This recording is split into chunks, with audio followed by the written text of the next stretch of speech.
Let's get to the people. If you're just joining in, Odyssey.com Rewind, we've tried to keep it a little bit more open-ended today. Kind of exercise the demons from Saturday while still talking about the Ben Johnson news. Aaron Glenn is in New York, in the building, and it sounds like the Jets ain't going to let him leave. We've saved the Jared Goff discussion. We've saved the Super Bowl window stuff. Those, to me, are a little bit later in the week. But whatever's on your mind as it pertains to Saturday night and the disaster that game was, that's what's fair game today. 248-539-9797. With that, we go to Ben, 97.1. Ben, what's going on, buddy? Hey, how we doing, fellas? Good, Benny. What's up? Good. Calling from Charlotte, North Carolina. Just want to say the whole nation was behind us, so it hurts that much worse. But, guys, I want to start with, we're trading blows back and forth to start the game, and seems like Gibbs is automatic, like he has been all year. And then Goff gets rattled, whether it's concussed or not. But we need that defense to stay off the field, need to have those long drives, win time of possession. And we put it back in Goff's hands, which I don't have a problem with, but we need those long drives, like I said, to keep that defense. They're rattled. They're punched in the mouth. You lose a Meek the first play. The boys need a breather, trying to figure out the game plan on the fly, first point. And then with Goff, Brady made a great point. He's done it all year. He's had a phenomenal season, but when he misses his first look, he gets a little happy feet, and sometimes when it's worse, he turns to one of the three blind mice, misses Laporta underneath. I've seen it a lot of times this year. It's tough not to think that the Ben Johnson departure is going to hurt us.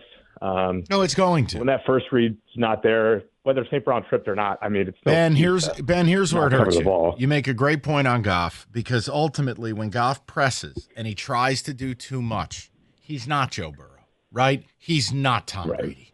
So you're right. But here's where the Johnson departure will hurt. People have ignored the relationship that Jared Goff had with Ben Johnson. The odds of you having that with the next guy from Jump Street, that's zero. You have to work up to that again. So, yes, I do believe it's going to hurt. To what level? How would I know? But the idea that it's business as usual, like I've heard some people talk about, that's talking about how you want it to be, not how it is. No, it's a fantasy at that level. I just think with the momentum shifting, you could feel it with the early turnover. Yep. Could have gone up 14-3, and then the pick to follow where he, again, got absolutely his bell rocked. Put the ball in Gibbs' hands, earn the momentum back 10 yards at a time, and I think we could have had a different ball game. I agree with you. And Ben, look, that's what you've highlighted. That's why Rico and I sit here and we're called haters, right? No, it's not. It's called knowing the game.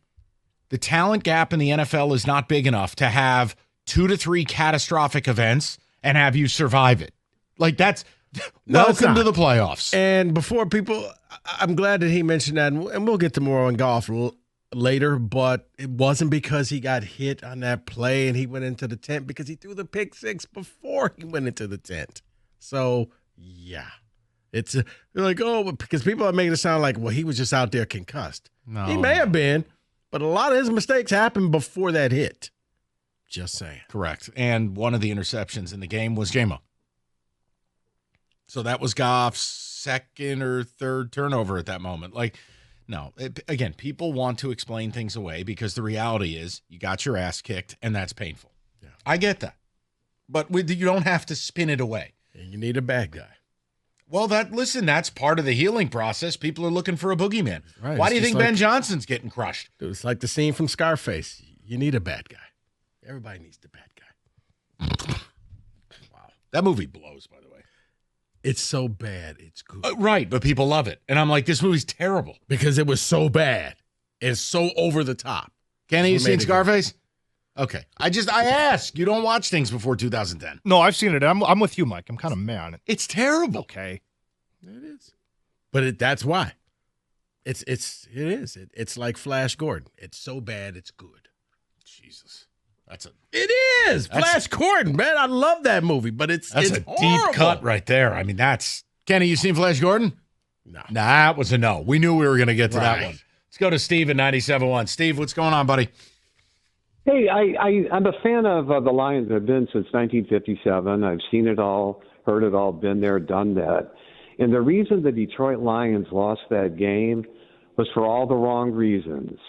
You have Jahmyr Gibbs. It wasn't what Daniels was going to do. The Lions have way more talent than that Washington team. And Jahmyr Gibbs, you got to have in your game plan.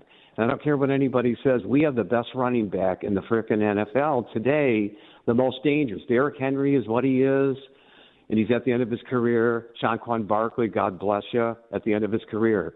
This guy has to get the ball 30 times. We could have rushed for 300 yards on that Washington defense. We were about to go up 14-3. They would have been on their heels. You keep feeding Gibbs the ball.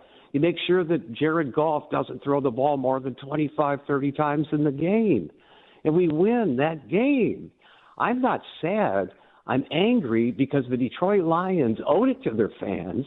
They owed it to the state of Michigan to win that game. It's that simple. And you can't leave a guy like Jahmyr Gibbs. I mean, this guy was unstoppable. And we just didn't want to use him. And to force Jared Goff to throw that many times, I don't care who you are, you're going to lose. Any team in the NFL with any quarterback would have beaten the Detroit Lions Saturday night. No, Stephen, I think they needed to approach it differently, but I go back to it because it's what I'm feeling, right? I just don't feel like this team, I think they overlooked him. And I think a better game plan and a more serious game plan, yeah, you're dedicated to time of possession. You're going to play it a little closer. No, I was going to say like this, and David Montgomery, God bless him, okay? But he shouldn't have been out there to start the game. Yeah, he shouldn't starting. He shouldn't have been playing. And I got rattled from other fans when I make texts and talk to people. Let's admit it. We're better without him. He should be second string, and you use him like we used Jamal Williams a few years ago. Gibbs blows my mind. He's the most Barry Sanders-ish running back in the NFL. All right. Stephen, the one thing you're overlooking, listen, and I don't want to kill your buzz on this. All right, Gibbs is very good. But hold on. You got the reason Gibbs can look as fast and fresh this point in the season as he does is the presence of David Montgomery. Yeah. Okay, there's one Saquon Barkley who has 400 touches. Gibbs will never be that player. I don't want to trample on David Montgomery's value. Did I have look, Rico and I sat here when the guy goes down and it's season-ending surgery. And then he doctor shops and he finds somebody who goes, oh, no, you don't need the surgery. And he comes back and he's, You don't have time for that. Why this team opened the game with him, I don't get. And I think they wanted to show, he's not done for the year. He's just as good. And what the Lions found out was having the 1 seed it's a nice title to have, but it means nothing because no one respects it and everybody's coming after you. It now means that you're the person that you're the hunted. Everybody wants to come after you, and they weren't ready for it. They weren't ready to be the 1 seed.